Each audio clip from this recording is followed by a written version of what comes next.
तो behaviour of real gas या deviation of ideal gas behaviour की रियल गैस क्या है, वो डेफिनेटली आइडियल गैस के जैसा बिहेवियर नहीं शो कर रही।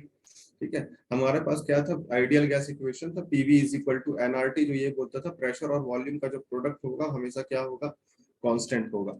लेकिन ये हमको कांस्टेंट नहीं मिलता है। ठीक है, ये हमको क्या मिलता है, कांस्टेंट नहीं मिलता है। इसको जो एक काम करते हैं, इसको रेड से करते हैं।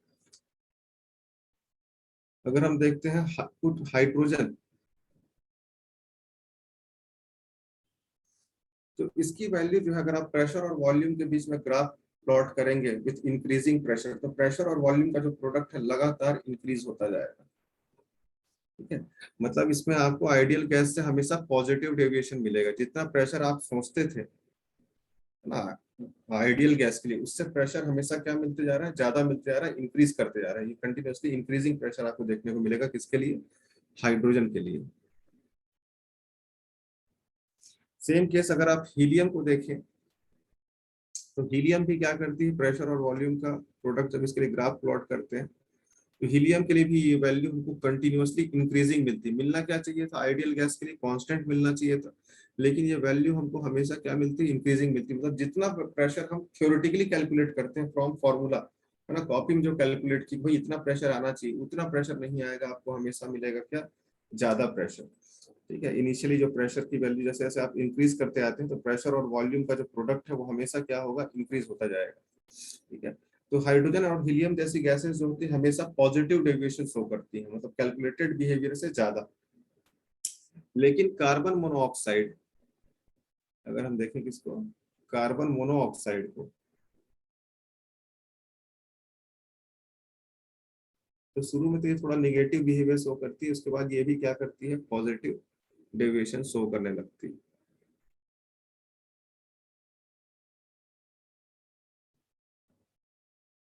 सेम केस ये आता है क्या, कार्बन मोनोऑक्साइड।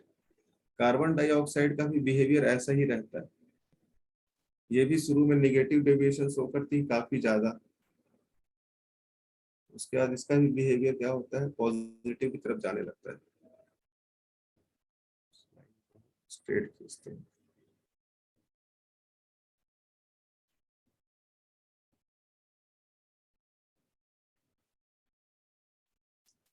इसको भी ठीक कर लेते हैं।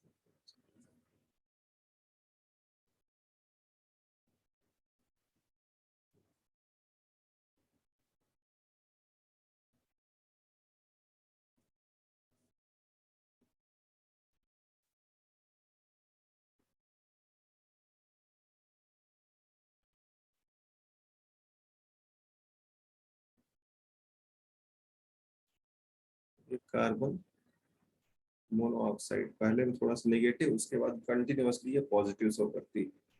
और कार्बन डाइऑक्साइड थोड़ा ज्यादा निगेटिव और डाउन जाता है, और उसके बाद ये पॉजिटिव शो करता है। This is carbon dioxide and carbon monoxide C. That means ये रियल गैसेस हैं जो एक्चुअली स्ट्रेट लाइन शो नहीं कर रही। ठीक है, ये एक्चुअली स्ट्रेट लाइन शो नहीं कर रही। बट जैसे कि हमने बोला कि हर कंडीशन पे हर गैस आइडियल नहीं हो सकती, बट किसी किसी कंडीशन पे हो सकती है। जैसे कि अगर मैं इस पॉइंट पर फोकस करूं, ये वाला point,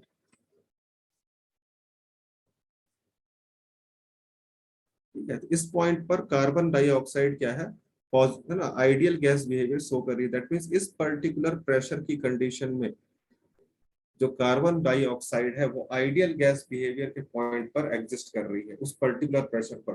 that means at every pressure condition all the gases will not represent the ideal behavior, but at a particular pressure temperature condition some gases show ideal behavior। जैसे अगर हम कार्बन मोनोऑक्साइड की बात करें, तो ये पर्टिकुलर पॉइंट जहां पर ये आइडियल बिहेवियर वाली लाइन को क्रॉस कर रही है, इस पर्टिकुलर पॉइंट पर जो कार्बन मोनोऑक्साइड का जो बिहेवियर है, ये आपका क्या है, ये आइडियल गैस बिहेवियर है। इस पर्टिकुलर प्रेशर की कंडीशन में जो कार्बन मोनोऑक्साइड होगी, और इस पर्टिकुलर प्रेशर की कंडीशन में कार्बन डाइऑक्साइड आइडियल गैस का बिहेवियर शो करती है। हर टाइम पे कोई शो नहीं करेगा। जैसे बच्चे की बात करें, कोई बच्चा जो हमेशा आइडियल बिहेवियर शो नहीं करता, लेकिन ऐसा नहीं कि हमेशा जो है ना, बिगड़ा हुआ बच्चा रहता है या कोई बदमाश बच्चा भी रहता है, तो कभी ना कभी वो आइडियल बिहेवियर शो करता ही है, चाहे मम्मी पापा के सामने, चाहे स्कूल में या एग्जाम हॉल में। ठीक है, कोई कितना भी बातूं नहीं क्यों ना हो, एग्जाम हॉल में थोड़ा सा चुप बैठा ही रहता है, क्योंकि एग्जाम तो देना है, बात करेंगे तो बाहर निकाल देंगे, चाहे पेपर बने चाहे ना बने। ठीक है, तो आइडियल का कंडीशन जो है एक फिक्स है। एवरी सिचुएशन में कोई भी गैस जो है आइडियल बिहेवियर शो नहीं करती। ये है आपका deviation of real gases from ideal behaviour. ठीक है, आपको यहाँ पे दो टाइप का मिल रहा है, दो टाइप का डेविएशन देखने को मिलता है। डेविएशन जो होते हैं दो टाइप के होते हैं, यानी कि जो आइडियल बिहेवियर है, जो कैलकुलेटेड वैल्यू है, उससे हमको जो रियल गैस की वैल्यू या तो कैलकुलेटेड वैल्यू से ज्यादा मिलेगी या तो उससे कम मिलेगी। तो डेविएशन दो टाइप के होते हैं, एक होता है पॉजिटिव डेविएशन और दूसरा होता है क्या, नेगेटिव डेविएशन। तो जिससे ये पता चलता है कि जो हमने गैस लॉ अभी तक बनाए हैं, ठीक है, वो एक्चुअली रियल में पूरी तरीके से फॉलो होते भी नहीं है। एक और जो ग्राफ अगर हम देखें इसके लिए, रियल गैस और आइडियल गैस के लिए प्रेशर और वॉल्यूम के बीच में ग्राफ, प्रेशर और वॉल्यूम।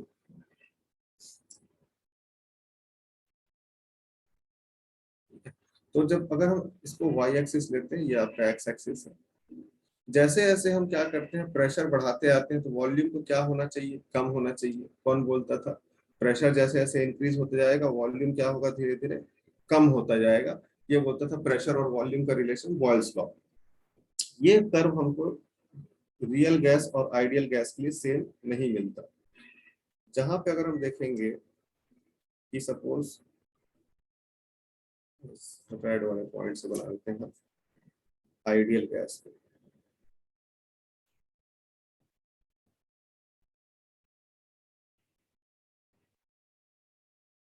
जैसे जैसे प्रेशर कम होता जा रहा है, वॉल्यूम क्या होता जा रहा है, बढ़ता जा रहा है।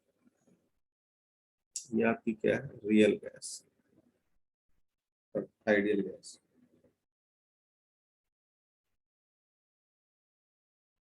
रियल गैस के लिए क्या होता है, होता तो सेम यही है, लेकिन ये इस लाइन को ओवरलैप नहीं करता। जैसे इंडिया पाकिस्तान का मैच दिखाते हैं, पर्टिकुलर ओवर में इंडिया किस पॉइंट पर खड़ा है, पाकिस्तान किस पॉइंट पर खड़ा था। तो अगर ओवरलैप कर रहे हो तो दोनों का सीन सेम चल रहा है, मैच बराबरी का है। लेकिन अगर इंडिया का लाइन उससे नीचे आ गया, मतलब इंडिया पीछे, ये है आपका क्या, रियल गैस। मतलब किसी पर्टिकुलर प्रेशर की कंडीशन में हम आइडियल गैस का प्रेशर जितना एज्यूम, आइडियल गैस का वॉल्यूम जितना एज्यूम करते हैं, रियल गैस का वॉल्यूम उसमें थोड़ा सा डिफरेंस होता है। ये आपको डिफरेंस देखने को मिलेगा आइडियल गैस और रियल गैस के वॉल्यूम में। जितना वॉल्यूम हम आइडियल गैस का पर्टिकुलर प्रेशर पे एज्यूम करते हैं, उतना एक्चुअल में रियल गैस का वॉल्यूम नहीं होता। वहां पर आपको एक गैप देखने को मिलता है, और ये गैप ही क्या है, रीजन है कि रियल वॉल्यूम आपको आइडियल वॉल्यूम से ज्यादा मिल रहा है। रियल गैस का वॉल्यूम जो है आपको आइडियल गैस के कैलकुलेटेड वॉल्यूम से ज्यादा मिल रहा है। ये डेल्टा वी जो आपको दिख रहा है, ये रियल गैस के डेविएशन का रीजन है। अब ये ही जानना है कि ये रीजन ऐसा क्यों हो रहा है, रियल गैस आइडियल गैस जैसे क्यों बिहेव नहीं करते। ठीक है, तो इसी चीज को ऑब्जर्व करने के बाद साइंटिस्ट ने क्या कहा, इनके ऑब्जर्वेशन के बाद, इन दोनों ग्राफ के बाद, कि it is found that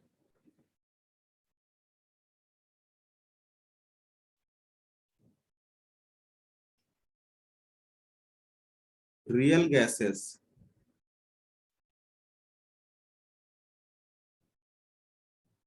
do not follow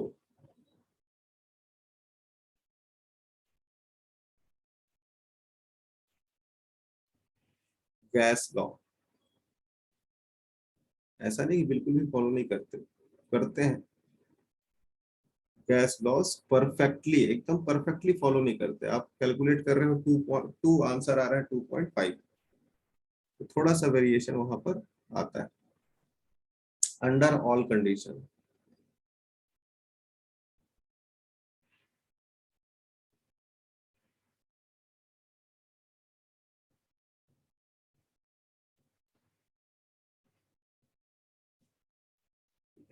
तो इसका रीजन ये है कि काइनेटिक थ्योरी ऑफ गैस जो आइडियल गैस के बारे में बात करती है, जो गैस आइडियल होगी वही क्या करेगी, गैस लॉ को भी आइडियली फॉलो करेगी। लेकिन रियल गैस आइडियल क्यों नहीं है, उसका मेजर जो रीजन है, उसका रीजन ये है कि जब हमने केटीजी पढ़ा था अभी, तो हमने बोला था कि इसका दो पॉइंट बिल्कुल गलत है। पहला पॉइंट जो ये बोलता है कि गैसियस पार्टिकल के बीच में कोई भी अट्रैक्शन फोर्स नहीं, जो बिल्कुल तरीके से गलत है। अगर अट्रैक्शन फोर्स है तो वहां पर वॉल्यूम को वो इफेक्ट करेगा। अट्रैक्शन फोर्स तो है डेफिनेटली, और ये तो मानने को तैयार नहीं था कि अट्रैक्शन फोर्स हो सकता है। ठीक है, तो इसका रीजन वो बोलता है कि नो फोर्स ऑफ अट्रैक्शन, ये बात जो कंसिडर की गई है ये बिल्कुल क्या है, गलत है, रॉन्ग ना।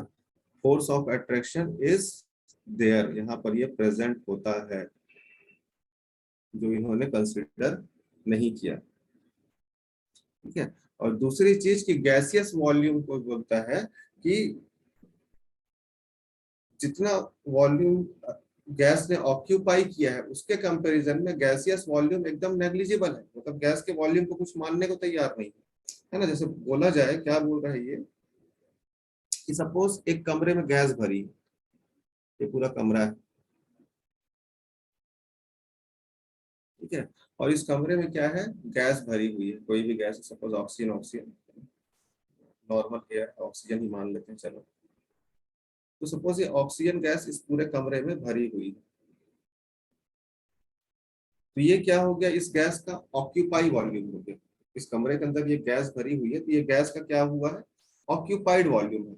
अब बोलता है कि अगर मैं पूरी गैस को ऐसे ठूस ठूस के समेट के इस कमरे के एक कोने में इकट्ठा कर दूं, एक कॉर्नर पे इकट्ठा कर दूं, तो जो गैस का जो ऑक्यूपाइड वॉल्यूम होगा, ठीक है, गैस का जो एक्चुअल वॉल्यूम होगा, वो इस कमरे के कंपैरिजन में नेग्लिजिबल साइज का होगा। उसका कुछ साइज ही नहीं है, एकदम नेग्लिजिबल, मतलब सरसों के दाने जितना हो जाएगा। एक कमरे के किनारे पर सरसों का एक दाना गिर जाए तो इतना ही जगह ऑक्यूपाई कर लिया, जो एक्चुअली में सही नहीं है। बोला इतना कम भी वॉल्यूम गैस का नहीं होता, उसका जो साइज होगा, the size of the actual volume is not this much, कि ऐसा नहीं कि किसी किनारे में एकदम छोटा सा चीज पड़ा है आपको फर्क ही नहीं पड़ता। That will occupy a considerably amount of volume within the room, कम से कम इतनी जगह घेरेगा। अगर कमरे में एक टेनिस की बॉल भी पड़ी हुई है तो उसने वॉल्यूम को तो ऑक्यूपाई किया है ना। क्रिकेट की एक बॉल अगर कमरे में पड़ी हुई तो आप उसके ऑक्यूपाइड वॉल्यूम को जीरो नहीं बोल सकते, उसमें कुछ वॉल्यूम ऑक्यूपाइड तो है। इसने दो गलती की, पहली गलती थी कि अट्रैक्शन फोर्स को इसने नेग्लिजिबल माना, और दूसरा इसका एक्चुअल जो वॉल्यूम था in comparison to the occupied volume, उसको भी इसने क्या कर दिया, जीरो मान लिया, नेग्लिजिबल मान लिया, बोलते उसको काउंट करने की जरूरत ही नहीं, जो बिल्कुल गलत है। ठीक है, ऑक्यूपाइड वॉल्यूम, इसको लिखते हैं, actual volume is negligible as compare to occupied volume, volume is negligible as compared to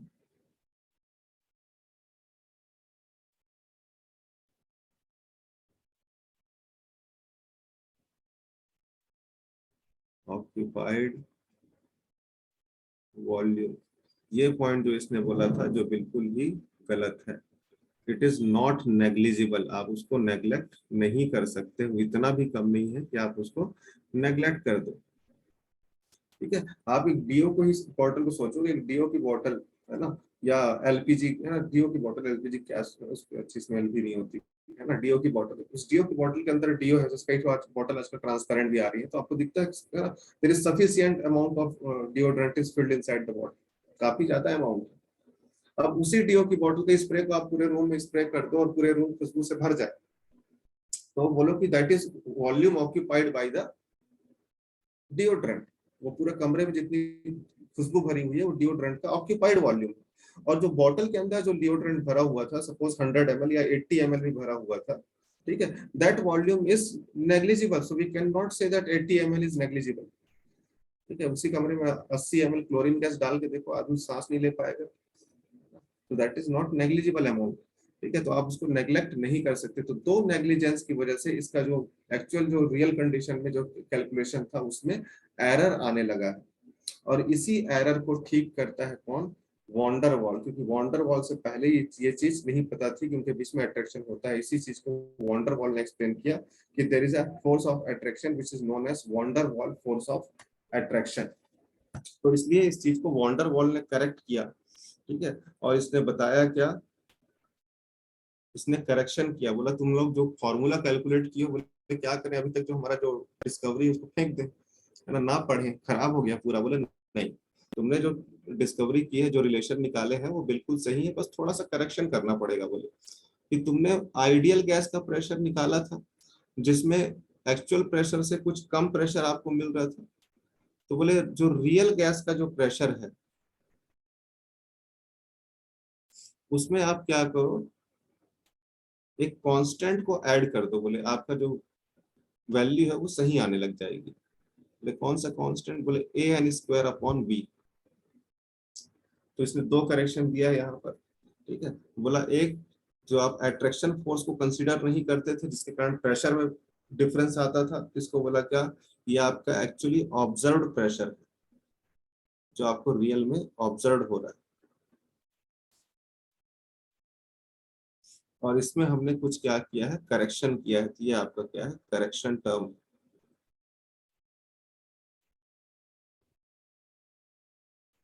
where A is constant, इसने एक अपना एक कांस्टेंट पुट किया।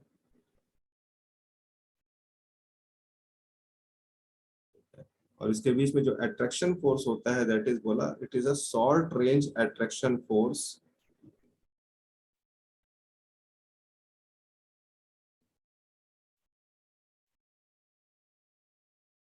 Named as van der Waals force of attraction.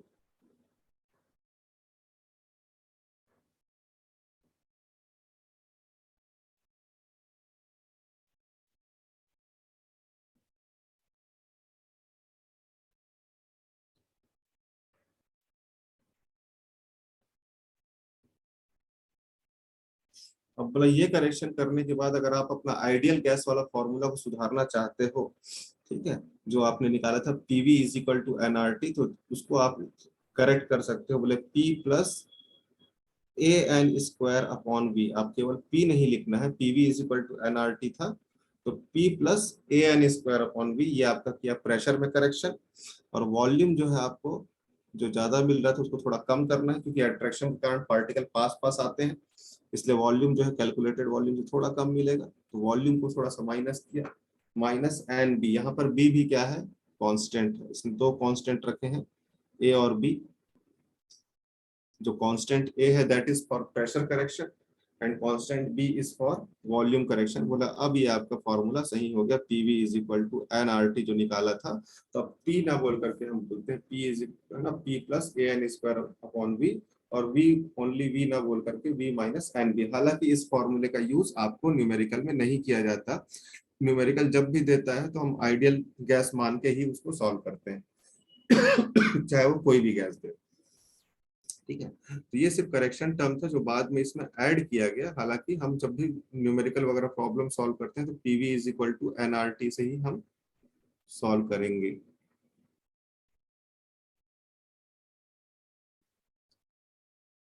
ये हमारे पास फाइनल एक रिलेशन को मिलता है।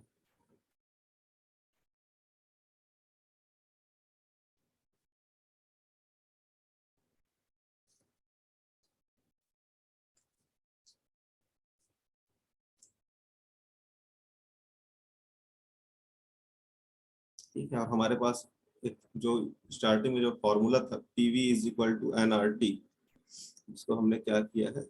करेक्ट किया है। बोला कि कोई भी गैस को कितना कंप्रेस कर सकते हो वो भी इसने एक रिलेशन दिया, that is called Z is equal to PV upon NRT is equal to Z, and Z is called compressibility factor। जिस गैस का compressibility factor जितना ज्यादा होगा इट मीन्स आप वो गैस को उतना ज्यादा कंप्रेस कर सकते हैं। Z is the compressibility factor।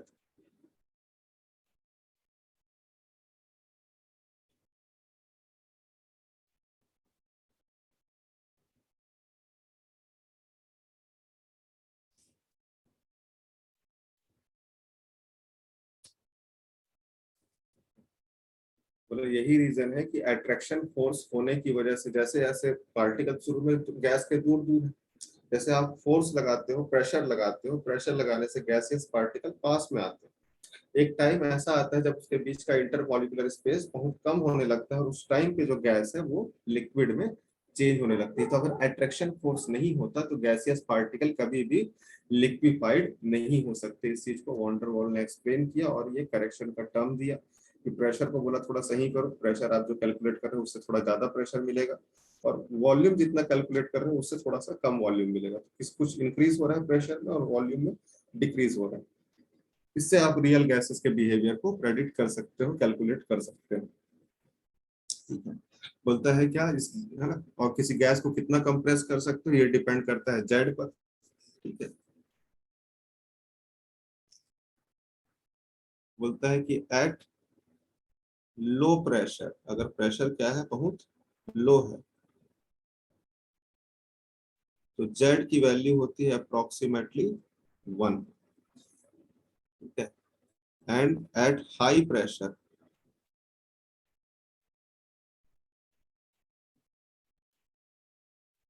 Z की वैल्यू जो होगी that will be greater than 1।